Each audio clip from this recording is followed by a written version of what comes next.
Olá, pessoal do canal, sejam todos e todas bem-vindas. Eu me chamo Robson, eu sou professor de História, e hoje nós teremos mais uma aula de História aqui nesse canal. Antes de tudo, eu já peço para que vocês curtam o vídeo, compartilhem com os seus, comentem, e quem ainda não se inscreveu no canal, se inscreva. Aperte o sininho para receber as notificações. Hoje nós vamos falar sobre os hebreus. É uma civilização lá da antiguidade, e que, para a história, nós temos que pensar um dos livros, né, que narra essa civilização, é a Bíblia. A Bíblia, né, não uma perspectiva de um fator religioso, mas a Bíblia enquanto uma fonte histórica, que nós estaremos utilizando aqui. Então, antes de tudo, essa aula não é sobre religião, mas não dá de separar, desvincular toda a trajetória dos hebreus diante daquilo que eles acreditavam, diante daquilo que eles acabavam se fundamentando enquanto fé. Então, a Bíblia será utilizada enquanto uma fonte histórica. A história do povo hebreu chegou até nós por meio de duas fontes. Então, a Bíblia, como foi falada, e a arqueologia. O povo hebreu, também conhecido por judeu ou israelita, é o povo da antiguidade, que possui o maior e mais fiel número de registros históricos, sendo a Bíblia Sagrada a sua fonte de informação mais precisa e auxiliadora no encontro de vários achados arqueológicos. As tribos dos hebreus chegaram à região da Palestina antes de 2000 a.C. Essa região era habitada por vários povos, entre eles os filisteus, os moabitas, os edomitas, os cananeus, os arameus. Vale ressaltar que o povo hebreu é de origem semita, ou seja, descendente de Sem, filho de Noé. Eles foram o primeiro povo a afirmar a fé em um único Deus, a quem chamavam de Jeová. Eram, portanto, monoteístas. Vamos voltar à palavrinha monoteísta, a crença em um único só Deus. Politeísta, a crença em vários deuses. Deixaram os seus registros na Bíblia, livro este que é dividido em Antigo e o Novo Testamento. A sua religião é chamada de judaísmo e deu origem às duas maiores religiões que existem atualmente, o cristianismo e o islamismo. Sobre a organização política, é interessante pensarmos que a história política desse povo está dividida em 3 períodos. Patriarcas, nesse período o povo era nômade, vagava pela região do Oriente Médio, tendo como principais líderes Abraão, Moisés e Josué. A preocupação de Abraão, quando chegou à Palestina, era uma nova cultura religiosa, monoteísta especificamente, que tinha por objetivo a unidade dos hebreus. Os hebreus acreditavam que Abraão recebera de Jeová a promessa de uma terra para o seu povo, onde manasse leite e mel. Durante muito tempo, os hebreus se dedicaram à agricultura e ao pastoreio naquelas terras. Porém, um período de fome e seca fez os hebreus emigrarem para o Egito, por volta de 1700 a.C. Sob a liderança de Moisés, por volta de 1250 a.C., ocorreu o êxodo, isto é, a fuga do Egito e a travessia do Mar Vermelho. Depois da travessia do Mar Vermelho, os hebreus vagaram 40 anos pelo deserto e, no Monte Sinai, Moisés recebeu de Deus a tábua da lei, com os 10 mandamentos, que determinavam a conduta e o procedimento de vida para os hebreus. Josué foi o sucessor de Moisés, e com ele os hebreus chegaram à Palestina, conquistando a cidade de Jericó. Depois de Josué, não havia união entre as tribos. Seu governo patriarcal tendia a segregar ao invés de agregar. Um segundo período, juízes. Neste período da organização política hebraica, os chefes militares das tribos tinham grandes responsabilidades, pois eram indicados de forma temporária, frente a uma dificuldade. Os principais juízes foram Gideão, Jefté, Sansão e Samuel. Os juízes também tinham a obrigação de averiguar se as leis estavam sendo cumpridas pelo povo hebreu. Os juízes livraram o povo dos inimigos, destruíam a idolatria e promoviam o conhecimento de Deus. Vale ressaltar que Samuel visava a unidade política entre as 12 tribos. E o terceiro período, os reis. Foi o último período da organização militar. Devido aos filisteus, as tribos de Israel acharam melhor instituir a monarquia. Os principais reis do povo hebreu foram o Saul, Davi e o Salomão. Como estavam organizadas as 12 tribos de Israel? Em Manassés, Naftali, Issacar, Efraim, Benjamim, Simeão, Asser, Zebulon, Gade, Dan, Ruben e Judá. Como primeiro rei, Saul marcou divisões entre as tribos de Judá, que ficavam ao sul, e a de Israel, que ficavam ao norte. Saul, 1010 a 1006 a.C., lutou contra os filisteus. Vale ressaltar que Israel e Judá entraram em guerra, opondo os partidários de Saul e as tribos de Judá sob liderança de Davi, que governou do ano 1000 a 962 a.C. Davi conseguiu unificar as tribos rivais, derrotou os filisteus, venceu os cananeus e estabeleceu a capital do reino em Jerusalém. É interessante pensarmos na narrativa de Davi, né? Quem não conhece a história de Davi e Golias, né? Golias, aquele gigante, Davi que conseguiu com uma pedra, né, matar o gigante. Após a morte do rei Davi, seu filho Salomão assume o trono e governa com esplendor. Durante o seu governo, suas atividades comerciais com os fenícios foram ampliadas. Estes, por sua vez, viviam junto ao mar Mediterrâneo.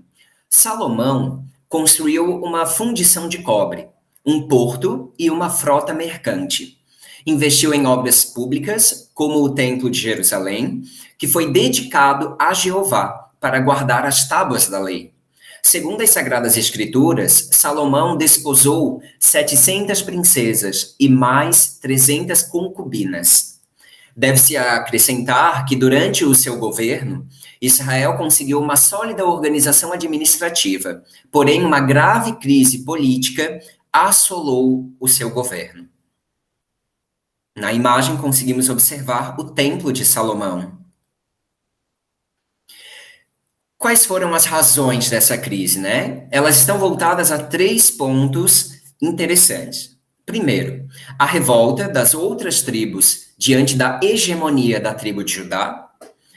A segunda, o descontentamento dos cultos estrangeiros que se chocavam com a religião tradicional. E terceira, a revolta contra os altos impostos cobrados ao povo. Com a morte do rei Salomão, os hebreus se separaram e o reino foi dividido em reino de Israel e o reino de Judá, assim como vocês conseguem observar na imagem. Reino de Israel, o azul, reino de Judá, o amarelo. O reino de Israel, com toda a instabilidade política e religiosa, desapareceu rapidamente, enquanto que o reino de Judá conseguiu sobreviver devido à política externa. Os fatos importantes que marcaram a divisão dessas tribos. Os profetas denunciavam o abandono ao verdadeiro culto, além de publicar os castigos dos céus. E também a destruição do Templo de Jerusalém pelo rei babilônico Nabucodonosor, em 586 a.C. As 3 principais invasões. Na primeira invasão, 605 a.C., nós temos o rei Eliaquim, é levado para a Babilônia. Daniel e seus amigos são levados para a capital do império, e os tesouros do templo são confiscados. A segunda invasão é que vocês podem perceber que tem nas narrativas bíblicas, tá? essas histórias. A segunda invasão, 597 a.C., o rei Joaquim é levado para a Babilônia, a elite do reino de Judá é conduzida para a Babilônia, o profeta Ezequiel é levado ao cativeiro nesta ocasião, E na terceira invasão, aproximadamente 586 a.C., os filhos do rei Metanias são mortos diante dos seus olhos são vazados e é levado para a Babilônia acorrentados. O templo é totalmente destruído, e cerca de 4.600 almas são levadas para a Babilônia. Nas imagens, nós conseguimos observar o Templo de Jerusalém antes e depois da sua destruição. Os principais elementos do Templo de Jerusalém e os seus respectivos significados. Primeiro, nós temos o altar de sacrifícios, que é localizado no pátio externo do templo. Só podiam ser abatidos animais em perfeitas condições, geralmente os melhores entre os melhores dos rebanhos. Queimados produziam fumaça que subia aos céus, como cheiro suave ao Senhor, significando estar o fiel livre dos pecados e que agradava a Deus. A mesa dos pães ficava à direita de quem entrava no lugar santo, com 12 pães ázimos empilhados em 2 colunas de 6. A mesa da proposição simbolizava o alimento que vem de Deus, bem como o alimento espiritual de sua palavra. Um menorá, que é um grande candelabro de ouro com 7 lâmpadas a óleo. No grande templo de Salomão havia 10, em 2 colunas de 5, ladeando o santo lugar. Além da evidente utilidade de iluminar o ambiente, simbolizava a presença de Deus no local. Suas lâmpadas eram alimentadas com óleo, simbolizando a unção de Deus sobre nossas vidas. A luz simbolizava também a própria palavra, a verdadeira iluminação para a vida, orientando o caminho para o Senhor. O altar de incenso, nesse altar, que ficava no fim do santo lugar, o oráculo, eram colocados os incensos, cujos aromas de especiarias e outros perfumes dominavam o cômodo. Ali, os sacerdotes dirigiam suas súplicas e a de seus fiéis, já que eram como intermediários entre o povo e Deus. O véu era uma grande cortina com 2 querubins bordados, que era a única barreira ao santo lugar. Somente o sumo sacerdote entrava por ele para conversar com Deus diretamente. Os sacerdotes comuns, bem como o povo, ali não entravam, mas por meio da oração que o sumo sacerdote levava, todos tinham seu acesso indireto ali ao Pai.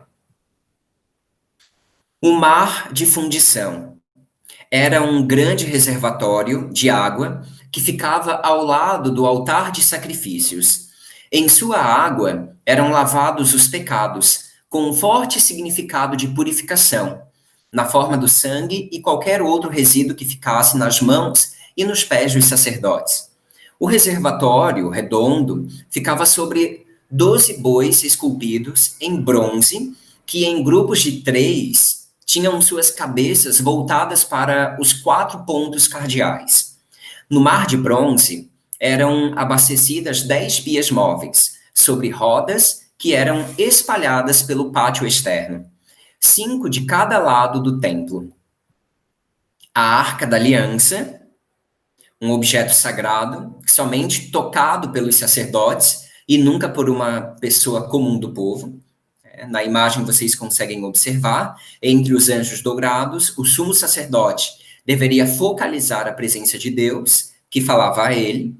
Dentro da arca estavam as tábuas dos 10 mandamentos, que Moisés recebeu de Deus, a palavra. Um bocado do maná, que foi dado como alimento ao povo do deserto, no deserto pela primeira vez, a provisão de Deus, e a vara de Arão, que significava o reconhecimento de Deus à autoridade conferida a alguém. Sobre a arca estava o propiciatório, a tampa do grande baú, com 2 imagens de querubins voltadas uma para a outra com as asas esticadas. Sobre a organização econômica dos hebreus, em primeiro momento, eles viviam do pastoreio, do cultivo de cereais. Num segundo momento, os líderes de famílias maiores, com o passar do tempo, foram se apoderando dos bens que outrora pertenciam à comunidade.